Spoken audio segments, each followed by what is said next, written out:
जय जगन्नाथ जय माँ लक्ष्मी।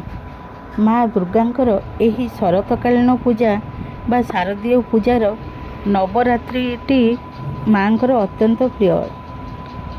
एही नवरात्र रे निज घरे पूजा करवा, नवरात्र रे उपवास रहिबा और विधि पालन करवा बहु गुरुत्वपूर्ण। माँकर 10 महाविद्या बा 9टी रूप को पूजा करिथाउ। माँ को नवरात्र ए वर्ष सेप्टेम्बर 22 तारिख सोमवार ठारू आरंभ होउछि। से दिन सकाळू स्नान सारी ठाकुर घर पोछा लगाई माँ दुर्गांकर एक फोटो हेउ किंबा मूर्ति हेउ रखी पंचामृत गंगा जल रे स्नान कराइबे।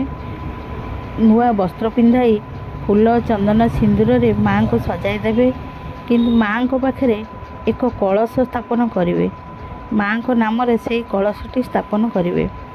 माँ को पाखे धूप दीप भोग लगाई पूजा करिवे। भोगरे मिठा हेउ कि फल हेउ जा हेउ भोग देवे। 9 दिन पर्यंत पूजा करिवे। दशहरा दिन मध्य पूजा करिवे। एही नवरात्र पूजा रे एक अखंड दीप जालिवे। यह बहुत शुभ।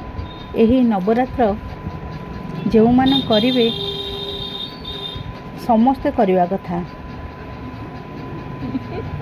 एही नवरात्रि जो माने करिवे हविषान्न खाइबे, दिन को थरे अन्न खाइबे। एही व्रत करने द्वारा घरे सुख शांति धन प्राप्ति ए सब होता है। जो मानकर पुत्र न थाए पुत्र संतान मध्य होता है। माँकर ए नवरात्र व्रत कले अत्यंत शुभ फल हुए।